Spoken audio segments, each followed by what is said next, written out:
नमस्कार साथियों। तो आज की इस वीडियो में आपका स्वागत है। यदि आप भी हमारे इस चैनल में नए हैं तो चैनल को सब्सक्राइब करना ना भूलें। तो आज की इस वीडियो में हम संपूर्ण ईस्ट इंडिया कंपनी के बारे में चर्चा करेंगे।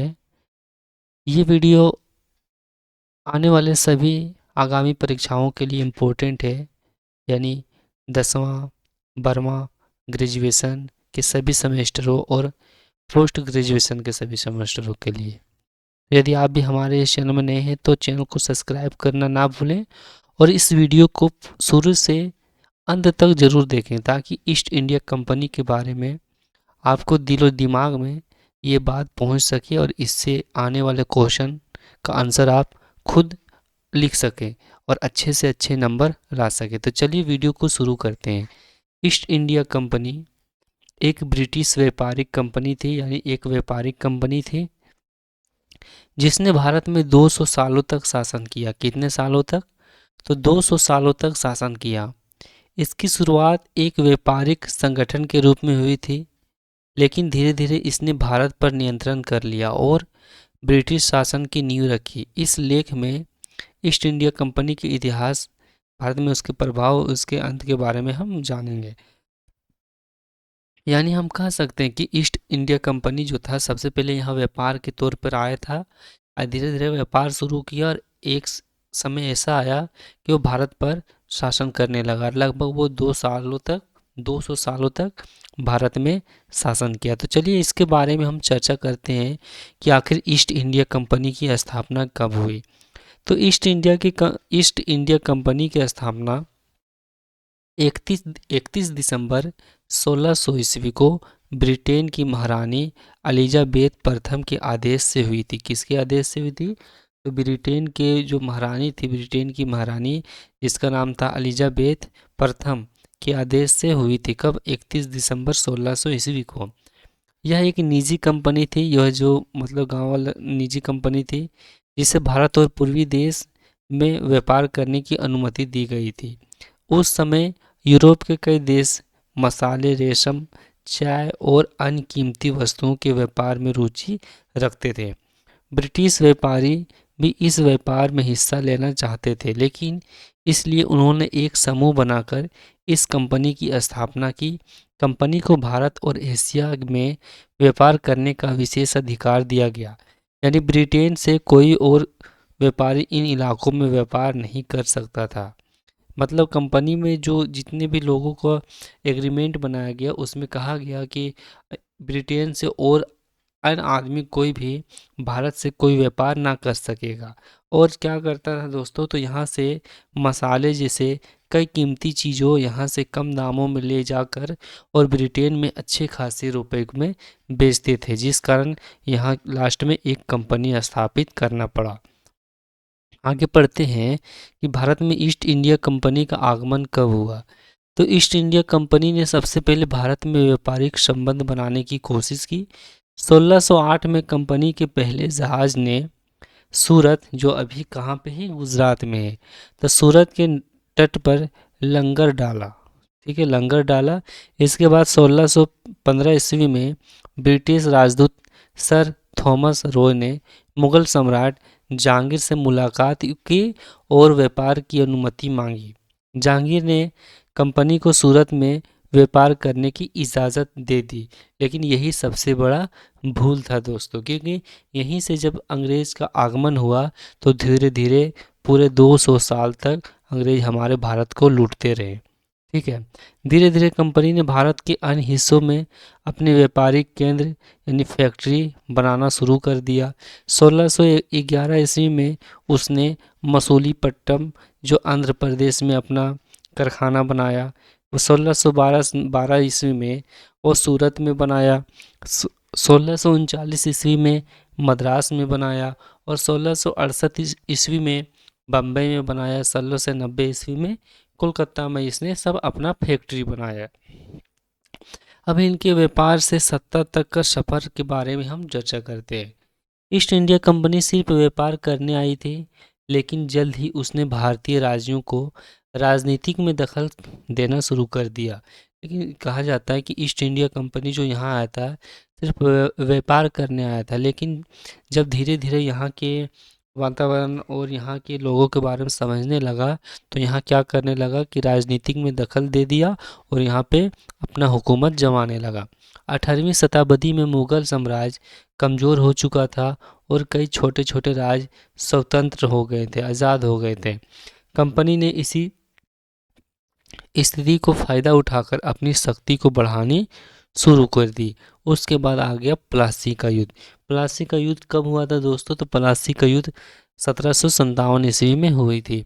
बंगाल का नवाब जो था सिराजुल-दौला ईस्ट इंडिया कंपनी को बढ़ते प्रभाव से नाखुश था। यानी बंगाल का जो नवाब था सिराजुल-दौला, इसने भी कंपनी बनाने का आदेश दे दिया था, लेकिन अंग्रेज इस प्रकार कंपनी बना रहा था, इस प्रकार अपना फैक्ट्री बना रहा था कि लग रहा था कि ये काफ़ी मजबूत था, जिस कारण सिराजुल दौला उनका विरोध करने लगे। तो उसने कंपनी के खिलाफ युद्ध छेड़ा, जिसे प्लासी के युद्ध कहा जाता है। ईस्ट इंडिया कंपनी के अधिकारी रॉबर्ट क्लाइव ने नवाब को हरा दिया था, लेकिन हम यह नहीं कह सकते कि नवाब हार गया, क्योंकि नवाब के कुछ सेनापति उनके बातों पे सहमति नहीं आके वो अंग्रेज़ों से मिल गया, जिस कारण सिराजुद्दौला हार गया। इस युद्ध में नवाब ने के सेनापति मीर जाफर ने गद्दारी की और कंपनी के साथ दिया। ठीक है। युद्ध के बाद मीर जाफर को बंगाल का नवाब बना दिया गया, लेकिन असली शक्ति कंपनी के पास थी। यानी जो मीर जाफ़र था उसको बहका दिया गया कि आप सिराजुल-दौला को हरा दीजिए, आप हम मेरा साथ दीजिए, हम तुमको बंगाल का नवाब बना देंगे। बस उसी तरह हुआ।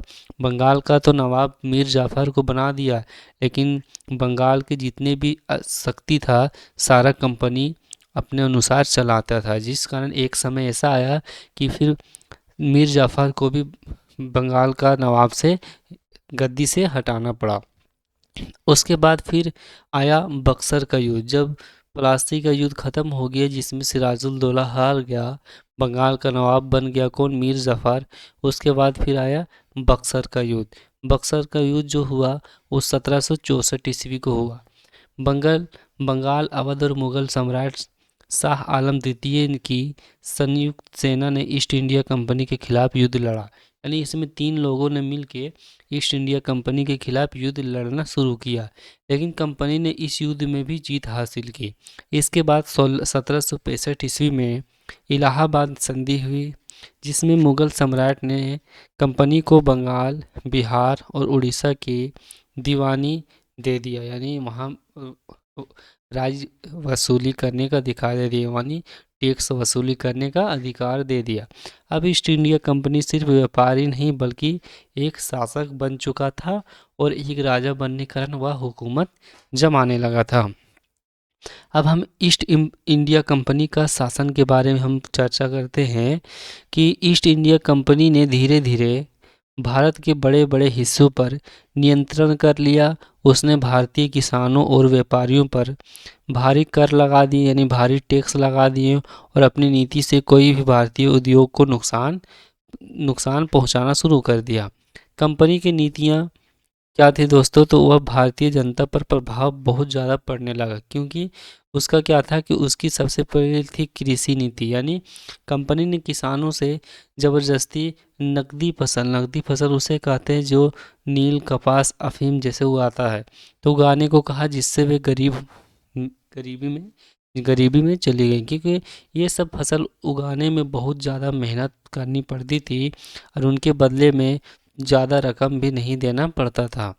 तो उसके बाद फिर क्या आया? व्यापार नीति। अब व्यापार नीति में क्या हुआ कि भारतीय हस्तशिल्प और कपड़ा उद्योग को नष्ट कर दिया गया ताकि ब्रिटिश वस्त्र की बिक्री बढ़े। यानी क्या किया कि भारत में जो कपड़ा बनता था उसे यहाँ से नष्ट कर दिया और अंग्रेज द्वारा अपना कपड़ा यहाँ पे लाया गया, ताकि जो हम नकदी फसल से यानी कृषि नीति से जो उनको पैसा दे छोट कम बेसी, वही पैसा से फिर मेरे कपड़े को खरीदे ताकि उनका पैसा फिर मेरे पास आ जाए। उसके बाद फिर राजनीतिक हस्तक्षेप हुआ, जिसमें भारतीय राजाओं को आपस में लड़ा दिया, जिससे कंपनी ने पूरा भारत पर धीरे धीरे कब्जा कर लिया। उसके बाद चौथा जो है डॉक्ट्रिन ऑफ लैप्स यानी हड़प नीति भी लागू किया। लॉर्ड डलहौजी ने यह नीति बनाई जिसके तहत किसी राजा को बिना वारिस मरने पर उसकी रियासत को ब्रिटिश साम्राज्य में मिला दिया जाता था। इस कारण झांसी, नागपुर और सतारा जैसी रियासतों कंपनी ने कब्जे में आ गई। इसमें क्या था दोस्तों, तो हड़प नीति में क्या था कि अंग्रेज डलहौजी द्वारा लाया गया यह कानून में यह देखता था कि जिस राजा का कोई वारिस नहीं है, अगर राजा मर जाता है तो उसका सारा जो साम्राज्य है वो ब्रिटिश ले लेता है और वो हड़प लेता, अपने कब्जे में ले लेता है। अब अगला पॉइंट आता है 1857 की क्रांति और कंपनी का अंत। जब 1857 की क्रांति शुरू हुई तो धीरे धीरे कंपनी का अंत होने लगा दोस्तों। ईस्ट इंडिया कंपनी की नीतियों से भारतीय जनता में असंतोष बढ़ रहा था। बढ़ेगा ही तो, जब ज़्यादा लूटपाट होगा तो कोई भी आदमी आवाज़ उठाएगा, जो 1857 की क्रांति के रूप में सामने आया। इसे भारत का पहला स्वतंत्रता संग्राम भी कहा जाता है। अब क्रांति का आखिर कारण क्या था दोस्तों, तो क्रांति का कई कारण था, जैसे सामाजिक और धार्मिक हस्तक्षेप।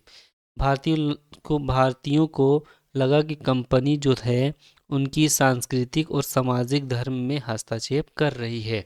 दूसरा था कि सैनिक विद्रोह। भारतीय सैनिक को नए एनफील्ड राइफल दी गई जिसके कारतूस में गाय और सुअर की चर्बी होने का अफवाह फैल गई।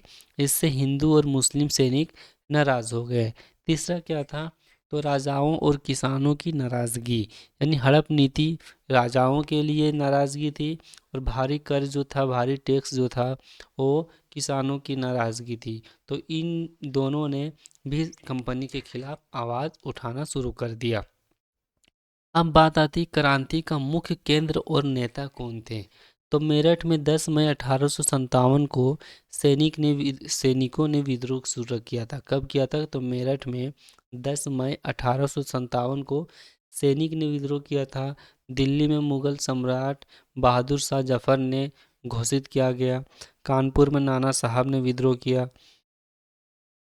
झांसी में रानी लक्ष्मीबाई ने शुरू किया। बिहार में कुंवर सिंह ने शुरू किया। और इन सभी लोगों ने अपना अपना जगह पे अपने अपने क्षेत्रों में युद्ध करना शुरू कर दिया। अब क्रांति का परिणाम क्या हुआ दोस्तों, तो यह विद्रोह पूरी तरह सफल नहीं हो पाया, लेकिन इसने अंग्रेजों को हिला कर रख दिया। 1858 में ब्रिटिश सरकार ने ईस्ट इंडिया कंपनी को समाप्त कर दिया और भारत को ब्रिटिश क्राउन यानी ब्रिटिश सरकार के अधीन कर दिया गया। भारत सरकार अधिनियम 1858 के तहत कंपनी के अधिकार ब्रिटिश सरकार को सौंप दिया गया। इसके बाद भारत में ब्रिटिश सरकार का प्रत्यक्ष शासन शुरू हुआ, वायसराय की नियुक्ति हुई।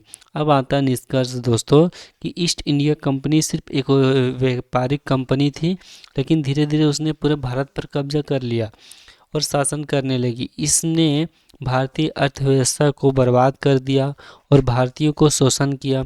1857 की क्रांति के बाद कंपनी का शासन समाप्त हो गया, लेकिन इसके स्थान पर ब्रिटिश सरकार का प्रत्यक्ष शासन शुरू हुआ जो 1947 तक चला।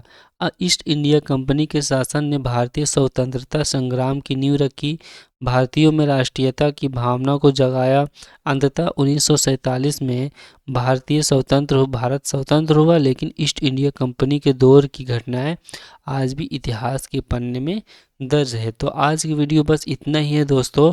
तो इस वीडियो में यदि हम देखते हैं कि क्या क्या हमें सीख मिला, तो सबसे पहले हम 1857 की क्रांति के बारे में हम पढ़ चुके हैं। उसके बाद ईस्ट इंडिया कंपनी का शासन पढ़े, उसके बाद बक्सर के युद्ध के बारे में भी हम पढ़ लिए, प्लासी का युद्ध के भी बारे में पढ़े, ठीक है। और ईस्ट इंडिया की कंपनी की फुल डिटेल्स के बारे में हम पढ़ चुके हैं। तो यदि आप कोई भी एग्ज़ाम में बैठते हो और अगर ईस्ट इंडिया कंपनी जैसे क्वेश्चन आ जाए, इस पे क्वेश्चन आ जाए, तो आप इस वीडियो को देख के अपने एग्ज़ामों को आसानी से लिख सकते हैं, जिससे आपका जो एग्ज़ाम का रिजल्ट है उसमें अच्छे से अच्छे नंबर आ सकता है। तो आज का वीडियो बस इतना ही। यदि वीडियो पसंद आए तो वीडियो को लाइक और चैनल को सब्सक्राइब करना ना भूलें। धन्यवाद। Thank you.